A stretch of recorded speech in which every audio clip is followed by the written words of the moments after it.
మెగాస్టార్పై తమకున్న అభిమానాన్ని చాటుకున్నారు. ఇక నెక్స్ట్ మనం మాట్లాడబోయే వ్యక్తి అందరికీ ఇష్టమైన మెగా అభిమానులకు అందరికీ చాలా ఆప్తుడు హైపర్ ఆది గారు మనతో పాటు లైవ్లో సిద్ధంగా ఉన్నారు. ఆది అన్న నమస్తే, ఎలా ఉన్నారు అన్న? మ్యూట్ చేసినట్టున్నారు.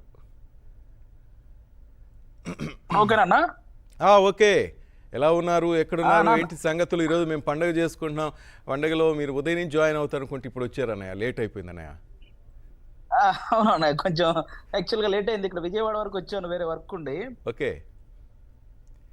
ఈరోజు ఓన్లీ మీకు నాకే కాదన్నా, మొత్తం అన్ని దేశాల్లో ఉన్న మెగా ఫ్యాన్స్ 100 దేశాల్లోని అభిమానులంతా కలిసి పండుగ చేసుకుంటున్నాం. పెద్ద పండుగ మనకి. అవునన్నా. ప్రపంచవ్యాప్తంగా మెగాస్టార్ అభిమానులంతా చూస్తున్నారు. ఆది గారు ఏం చెప్పదలుచుకున్నారు మన తోటి సోదరులందరికీ? అయ్యో బాబోయ్, మెగాస్టార్ గారి గురించి ఎంత చెప్పినా తక్కువే అన్న. యాక్చువల్గా నా చిన్నప్పటి నుంచి నేను గమనించినవి, నాకు తెలిసినవి, నేను చూసినవి అన్నీ కూడా ఒకరోజు ఒక ఈవెంట్లో మెగాస్టార్ గారి గురించి చెప్పడం జరిగింది. నా మనసు కనిపించినవన్నీ అంటే బేసిక్గా మనం వాళ్ళ గురించి తెలుసుకున్నాక అమ్మ అని పలకటం ఎంత కామనో, సినిమా ఇండస్ట్రీ గురించి తెలుసుకున్నాక చిరంజీవి అని పలకటం కూడా అంతే కామన్. సూపర్.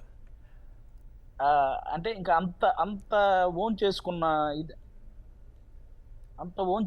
అన్నమాట చిరంజీవి గారు అంటే. చిన్నప్పటి నుంచి అంటే కొంచెం మనకి ఆ ఊహ తెలిసాక మాక్సిమం ఏదైనా మూవీ అయినా, లేకపోతే మనకి ఏదైనా చిన్న ఎవరైనా డ్యాన్స్ చేయమని చెప్పినా, లేకపోతే ఎవరైనా కామెడీ చేయమని చెప్పినా, లేకపోతే ఎవరైనా యాక్షన్ చేయమని చెప్పినా, ఎక్కడో తెలియకుండా మనలో చిరంజీవి గారు వచ్చేస్తుంటారు ఆటోమేటిక్గా. అంత ఓన్ చేసుకున్నారనమాట చిరంజీవి గారిని. అంత ఇష్టం. అలాంటి చిరంజీవి గారిని చాలా సార్లు కలిసే అవకాశం వచ్చింది. అది ఇంకా చాలా అదృష్టంగా భావించవచ్చు. ఇంకా ఇండస్ట్రీకి వచ్చాక ఇంకా అంతకంటే ఏం కావాలి అనిపించేంత అదృష్టం కలిగిందన్న ఆయన కలవడం. అది నా ఇన్స్పిరేషన్గా చాలామంది చెప్తుంటారు. చిరంజీవి గారిని ఈ విషయంలో మేము ఇన్స్పిరేషన్గా తీసుకున్నాం, లేకపోతే ఆయన గుణం మాకు నచ్చింది, ఇది ఆయనలో నచ్చిన గుణం ఇది అంటుంటారు. ఇట్లా మీకు ఆయన నచ్చిన క్వాలిటీస్ ఏంటి? అసలు వ్యక్తిగతంగా చిరంజీవి గారిని చూసి నేర్చుకోవాల్సినవి చాలా చాలా ఉన్నాయన్న. అంటే ఎవడైనా, లేకపోతే తర్వాత రాబోయే తరాలు ఎవరైనా ఇండస్ట్రీకి వచ్చినా, లేకపోతే వాళ్ళు ఏ ప్రొఫెషన్లో ఉన్నా కానీ వ్యక్తిత్వంలో చిరంజీవి గారిని ఇన్స్పిరేషన్ తీసుకుంటే ఇంకా అసలు వాళ్ళు ఉన్నత విజయాలను అందుకోవటం చాలా ఈజీ ప్రాసెస్ అన్న. ఆయన రాబోయే తరాలకి ఆయన జీవితం అనేది ఒక లైబ్రరీ లాగా అన్నమాట. నేర్చుకోవాల్సింది చాలా ఉంది, ఎంతైనా నేర్చుకోవచ్చు ఆయన చూసి.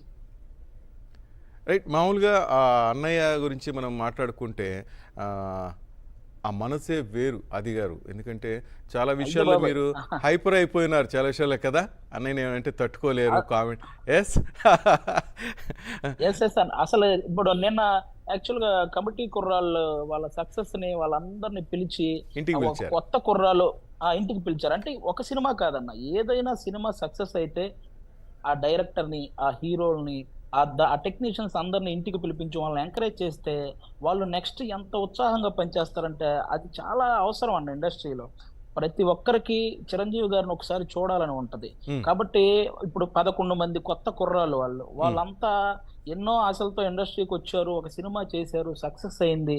అలా అవ్వగానే వెంటనే చిరంజీవి గారు లాంటి వ్యక్తిని కలవడం వాళ్ళకి ఎంత ఇన్స్పిరేషన్ గా ఉంటది, నెక్స్ట్ ఎంత ఉత్సాహంగా పనిచేస్తారు.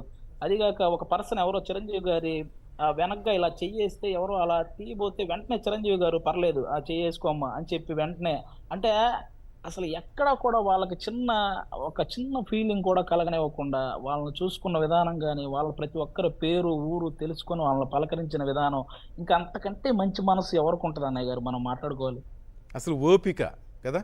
సాయంత్రం వరకు సెట్ లో షూటింగ్ లో ఉంటారు, సాయంత్రం తర్వాత వాళ్ళందరినీ పిలిచి ఎక్కడా కూడా ఎవ్వరి మీద కూడా ఒక చిన్న అసహనం కూడా ఎప్పుడు చూపించరు చిరంజీవి గారు. అందుకే ఆయన బాక్స్ ఆఫీస్ ని ఎంతలా ఏలగలిగాడు. ఇప్పుడంటే బాక్స్ ఆఫీస్ కి చాలా మంది మొగుళ్ళు ఉండొచ్చు, కానీ ఈ 90s లో మాత్రం 90s 2000s లో బాక్స్ ఆఫీస్ కి ఒకే ఒక్క మొగుడు, ఆ మొగుడు ఘరానా మొగుడు, మన మెగా మొగుడు కదా. అంతే అన్నయ్య గారు. ఆ ఎరా అంతా చూసిన వాళ్ళం, మాకు అది అదృష్టం. రాబోయే తరాలు అవన్నీ చాలా మిస్ అయిపోయారు అదంతా. థియేటర్లో అలాంటి రచ్చలు కానీ ఈ జనరేషన్ వాళ్ళకి మళ్ళీ ఆ వైబ్ చూడాలంటే అందరూ రేపు ఆగస్టు 22వ తేదీ ఈ ఇంద్రా సినిమాకి వెళ్తే వాళ్ళకి ఆ వైబ్ తెలుస్తుంది. ఎందుకంటే ఆ థియేటర్ లో అందరూ ఆ ఎరాకి సంబంధించిన వాళ్ళందరూ ఉంటారు. ఈ జనరేషన్ వాళ్ళు ఒకసారి వెళ్తే మాత్రం వాళ్ళకి ఆ ఇంద్రా వైబ్, అసలు మెగాస్టార్ గారి వైబ్ తెలుస్తుంది ఒకసారి. ప్రపంచవ్యాప్తంగా ఉన్న మెగా అభిమానులంతా దీంట్లో పార్టిసిపేట్ అయ్యారు.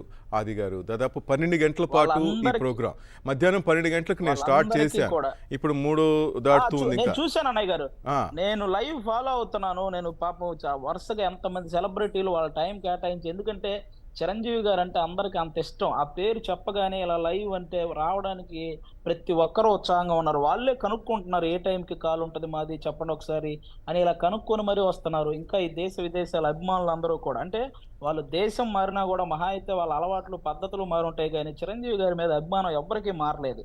ఎన్ని సంవత్సరాలైనా చెక్కు చెదరని అభిమానంతో వాళ్ళందరూ కాల్స్ చేసి వాళ్ళందరూ ఆయన మీద ఉన్న అభిమానాన్ని చూపించడం, ఈ విశ్వంబరుడు షో ద్వారా మీరు యాంకరింగ్ చేస్తూ అందరినీ ఇలా కలపడం అనేది కూడా చాలా చాలా మంచి విషయం అన్న. ముందుగా మీకు కూడా థ్యాంక్ యూ అన్న. అదేనా మీలాంటి వాళ్ళు సపోర్టు, మెయిన్గా అన్నయ్య ఆశీస్సులు సపోర్ట్లు అయితే మనం ముందుకు వెళ్ళలేం కదా. మీరే ఇంతకు ముందు అన్నారు, ఆయన ప్రతి ఒక్కరిని అభినందిస్తారు, ఆశీర్వదిస్తారు. అదే మనకి సగం బలం, అసలు ఎనర్జీ కదా. చాలా అంటే చాలా ఉత్సాహంగా, వాళ్ళకి ఇంకా అంతకంటే ఏం కావాలి. వాళ్ళు నెక్స్ట్ మళ్ళీ చిరంజీవి గారు పిలుస్తారేమో అన్న ఉత్సాహంతో పనిచేస్తాడు. వాడు తీసుకునే కంటెంట్ మీద దృష్టి పెడతారు. మనం మంచి సినిమా చేస్తేనే కదా ఇప్పుడు చిరంజీవి గారు పిలిచారు అనే ఆ ఇదితో పనిచేస్తే ఇంకా మంచి కంటెంట్లు వస్తాయి కదన్నా. అదేనా ఈ 155 సినిమాలు, 156 సినిమా విశ్వంబర కాబోతుంది. 155 సినిమాల్లో మీ మనసుకు హత్తుకున్న ఒక మూవీ అంటూ ఉంటుంది కదా. అన్నీ ఇష్టమే మనందరికీ, కానీ ఒకటంటూ ఉంటుంది. అన్ని అంటే ఒకటని కాదన్న, నాకు కొంతమంది చిరంజీవి గారు ఈ సినిమా ఫ్లాప్ అని కొన్ని చెప్తుంటారు కదా. ఆ ఫ్లాప్ సినిమాలు కూడా నాకు చాలా బాగా, అసలు ఎక్కడ బోర్ కొట్టకుండా చూస్తానన్న. ఒక చిరంజీవి గారి సినిమా మాత్రమే నేను అలా చూడగలను. ముఖ్యంగా నాకైతే ఆ టైంకి వెళ్తే నాకు విజేత, ఛాలెంజ్ సినిమాలు చాలా ఇష్టం అన్న. ఈ 2 సినిమాలు ఒక వ్యక్తిని కంప్లీట్ గా ఇన్స్పైర్ చేయగలిగే సినిమాలు అన్న అవి. అంటే ఒక ఫ్యామిలీ పట్ల మనం ఎలా ఉండాలి అని, లేకపోతే మన ప్రొఫెషన్ పట్ల, లేకపోతే మనం ఒక నిరుద్యోగ యువకుడు ఉద్యోగం సాధించాలనో, లేకపోతే వాడు అనుకున్నది గోల్ సాధించాలన్న విషయాల మీద ఈ విజేత, ఛాలెంజ్ అనే సినిమాలు చాలా చాలా ఇన్స్పైర్ చేశాయన్న. నాకు అవి 2 చాలా ఇష్టం.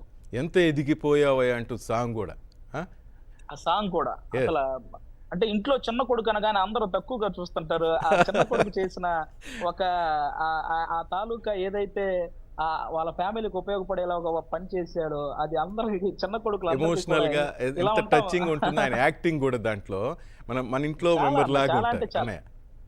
అంటే ఇండియన్ సినిమాలో నట విశ్వరూపం అంటే మనందరం కమల్ హాసన్ గారని మాట్లాడుకుంటాం, స్టైల్ అంటే రజనీకాంత్ గారని మాట్లాడుకుంటాం, కానీ వాళ్ళిద్దరు కలిపితేనే చిరంజీవి గారని సాక్షాత్తు కె బాలచంద్ర గారే చెప్పారన్న. అలాంటి చిరంజీవి గారిని అంటే ఎన్ని సంవత్సరాలైనా మనం ఎంత ఎదిగినా కూడా వెనక్కి చూసుకుంటే మనం ఎవరి వల్ల ఇన్స్పిరేషన్ తో వచ్చామంటే అది ఆబ్వియస్లీ మెగాస్టార్ చిరంజీవి గారు అంతే. అదేనా నీ నోట అన్నయ్య గారి డైలాగ్ వినాలని ఉంది. నాకు కోరుకున్న మనిషి వచ్చినప్పుడు ఆనందపడాలే గాని ఆశ్చర్యపోతారేంటి. రానుకున్నారా, రాలేననుకున్నారా? కాశీకి పోయాడు కాషాయపు మనిషి అయిపోయాడు అనుకున్నాడా? వారణాసి పోయాడు వరస మార్చుంటారు అనుకున్నారా? అదే రక్తం, అదే పౌరుషం. సూపర్. ఇది అన్నయ్య గారు ఖైదీ నంబర్ 150 ఎప్పుడైతే 10 years తర్వాత మళ్ళీ రీఎంట్రీ ఇచ్చారో ఒక ప్రీ రిలీజ్ ఈవెంట్ లో ఈ డైలాగ్ ని మార్చి చెప్తారు. అస్తినాపురం వెళ్ళారు, హాస్యాన్ని వదిలేశాను అనుకున్నారా అని ఈ టైప్ ఆఫ్ ఒక చెప్తారు. అది నాకు చాలా బాగా నచ్చిన డైలాగ్, అందుకని ఇంకా బాగా గుర్తుండిపోయింది. Right, thank you. అదినా ఒక్క మాటలో చెప్పాలంటే అన్నయ్య గురించి ఏం చెప్తావు? నువ్వు మాటలో పుట్ట, అందుకే అడుగుతున్నా. అంటే ఇప్పుడు ఇన్ని దేశాల మంది ఇంతమంది వచ్చారన్న, అంటే ఇప్పుడు చాలా రోజుల నుంచి చిరంజీవి గారిని వాళ్ళు దాడతారు వీళ్ళు దాడతారని ఎవరో అంటారు, కానీ అసలు నిద్ర లేచి అసలు ఈ నిద్రపోయే టైం కూడా కొంతమందికి ఈ టైంలో ఉంటుంది. అదేనా ఓకేనా? 100 దేశాలు నా వల్ల కావట్లేదు, అంతా లైన్లో ఉండి ప్లీజ్. మేము అందరి కోసమే ఇది వేదిక చేశాం, ప్రతి ఒక్కరిని ఇందులో భాగస్వామ్యం చేశాం. అసలు నార్మల్ గా ఎందుకు ఆగుతారన్న, జనరల్ గా మీరు జగదేక వీరుడు అతిలోక సుందరి సినిమా తీసుకుంటే తుఫాన్ టైంలోనే ఎవరు ఆగలేదు చిరంజీవి గారిని చూడడానికి. ఎస్. ఆ భీకరమైన తుఫాన్ బయటికి రావడానికి కూడా వీలు లేనంత తుఫాన్ లో కూడా వెళ్ళి జగదేక వీరుడు అతిలోక సుందరి సినిమాని బంపర్ హిట్ చేశారు ఆ రోజుల్లో.